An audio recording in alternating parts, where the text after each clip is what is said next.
Hi everyone, welcome back to another video.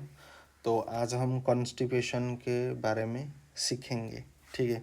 So constipation को हिंदी में कहा जाता है कब्ज। ठीक है, कॉन्स्टिपेशन को हिंदी में कहा जाता है कब्ज। नाउ स्टूल का हार्ड अथवा डिफिकल्टी से आना अथवा कभी कभार न आना कॉन्स्टिपेशन कहलाता है। ना कॉन्स्टिपेशन हमें होता क्यों है, इसका कारण पहले जानना पड़ेगा। ना हमेशा देखो, जब आप किसी भी पेशेंट को जब आप ट्रीटमेंट करोगे, पहले उसका रूट कॉज आपको पता होना चाहिए। कारण होगा तभी आप निवारण कर पाओगे। यह अधिकतर निम्न कारणों से होता है।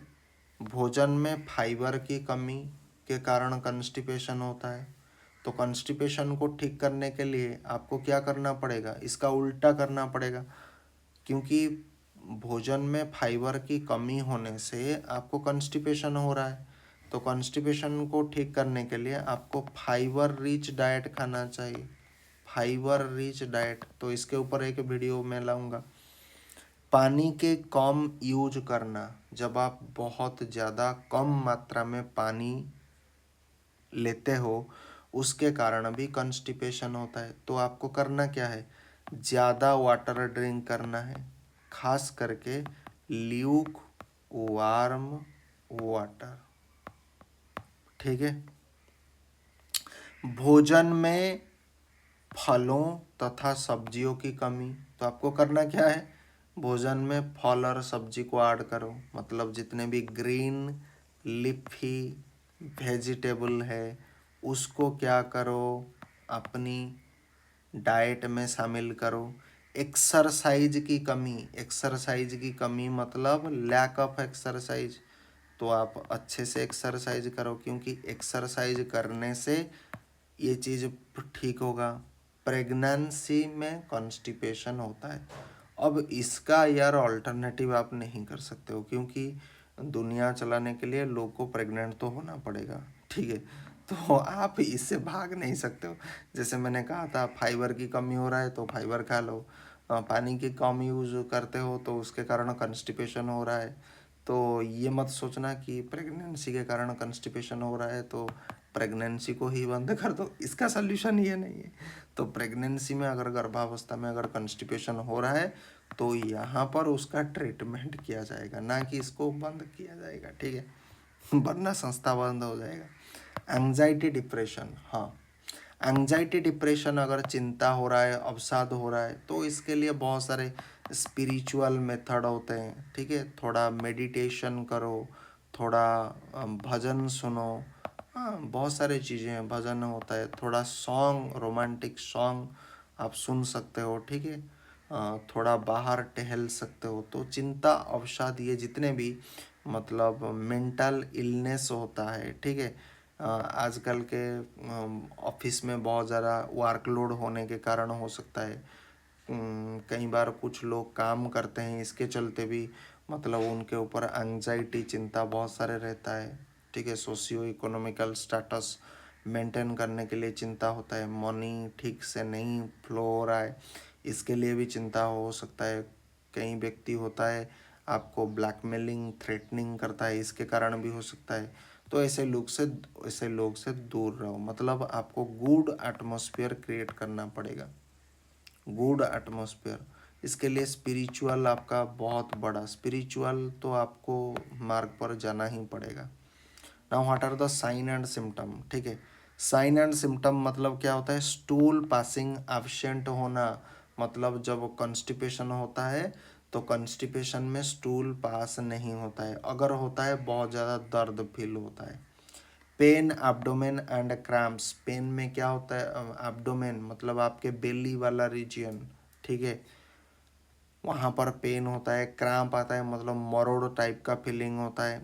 मांसपेशी का अनियंत्रित संकोचन होता है। ठीक है, एब्डोमेन में स्वेलिंग, जहाँ पर आप ठूस ठूस सा करके सारे चीज़ भर रहे हो, वहाँ पर स्वेलिंग हो जाता है। दस्त करने की इच्छा आपके अंदर होता है। दस्त का मतलब क्या होता है, पतला मल को बोला जाता है दस्त। ठीक है, ना बहुत दिन तक स्टूल पास न होने से शरीर का अत्यधिक नुकसान होता है तथा पॉइजन या जहर फैलने की संभावना बढ़ जाती है। जाहिर सी बात है, स्टूल तो कोई अमृत नहीं है ना, जो आपके शरीर में रहेगा तो आपको ठीक करेगा।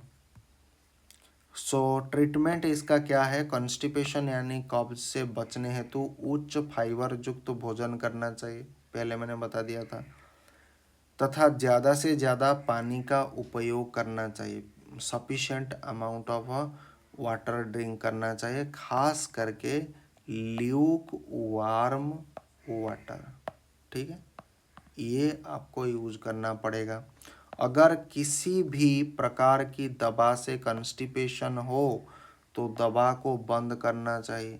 कई बार क्या होता है, कुछ ऐसे मेडिसिन होते हैं, मेडिसिन के कारण भी आपको कंस्टिपेशन होता है, तो पहले उस दवा को बंद करना पड़ेगा। कब्ज के उपचार हेतु आपको क्या करना पड़ेगा? एक टैबलेट आता है जिसका नाम होता है जुलाक्स।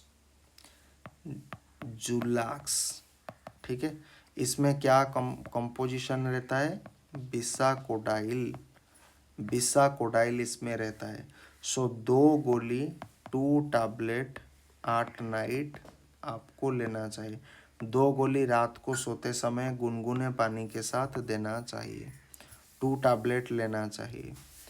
नहीं तो आप क्या कर सकते हो, सिरप लूज, एक सिरप आता है जिसका नाम होता है लूज, इसमें लैक्टुलोज सॉल्यूशन होता है। लैक्टुलोज सॉल्यूशन, लैक्टुलोज सॉल्यूशन आपको 30 ml मतलब देना चाहिए, रात को सोते समय लेना चाहिए। ठीक है, आप 10 ml करके सुबह दोपहर शाम भी ले सकते हो, या फिर रात को 30 ml एट ए टाइम भी ले सकते हो। ठीक है, ज़्यादा बेहतर होगा आप 10 ml दिन में 3 बार अगर लोगे तो अच्छी बात है। लेकिन दिन में इसीलिए नहीं दिया जाता है क्योंकि दिन में बाकी समय काम करते हो, तो सीधा रात में 30 ml लो या फिर रात में 10 ml लो। फर्स्ट 10 ml स्टार्ट करो, 10 ml में अगर ठीक नहीं हो रहा है तो 20 ml करो, 20 ml में ठीक नहीं हो रहा है तो 30 ml करो। ठीक है, या तो बिसाकोडाइल खाओ या तो लैक्टुलोज सॉल्यूशन खाओ, दोनों एक साथ नहीं। ठीक है, उसके बाद अगर ये नहीं मिलेगा तो liquid paraffin 30 ml, liquid paraffin करके एक आता है जिसमें 30 ml आपको लेना है, रात को सोते समय देना चाहिए, मतलब 30 ml। तो मैंने वही कहानी बताया, पहले 10 ml से शुरू करो, ठीक नहीं होगा तो 20 ml कर दो, उसके बाद ठीक नहीं हुआ तो 30 ml तो जा कर के ठीक होगा ही होगा।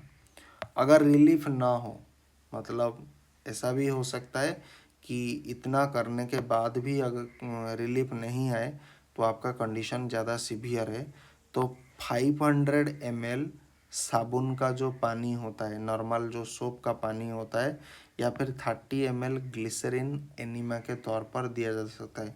मतलब आपके रेक्टम रूट में ये आपको पुश किया जाएगा, 30 ml ग्लिसरीन एनिमा के पर दिया जा सकता है।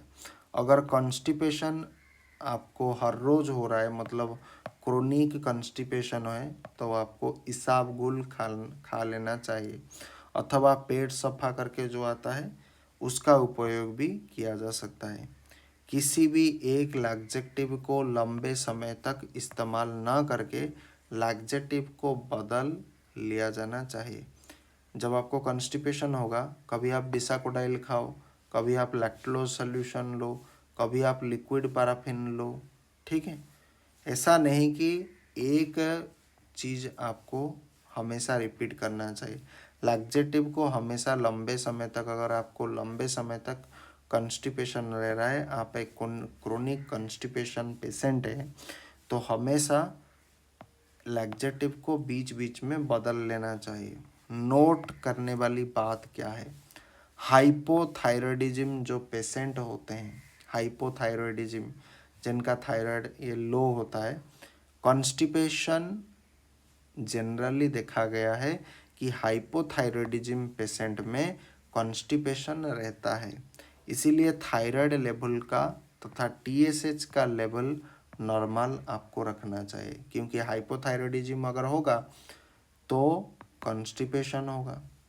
तो हमेशा TSH लेवल को आपको नॉर्मल रखना चाहिए। तो आज के वीडियो के लिए इतना ही। मिलते हैं किसी अगले एक वीडियो में। अगले एक वीडियो में हम डायरिया के बारे में पढ़ेंगे, जिसे बोला जाता है हिंदी में अतिसार। तो अतिसार क्या होता है, डायरिया क्या होता है, इसका कारण क्या होता है, इसका साइन एंड सिम्टम क्या होता है, एंड इसमें कौन से ऐसे ट्रीटमेंट होता है जो दिया जाता है, हम वो आगे आने वाले बुक रीडिंग सेशन में देखेंगे। तब तक के लिए जय हिंद, वंदे मातरम। Thanks for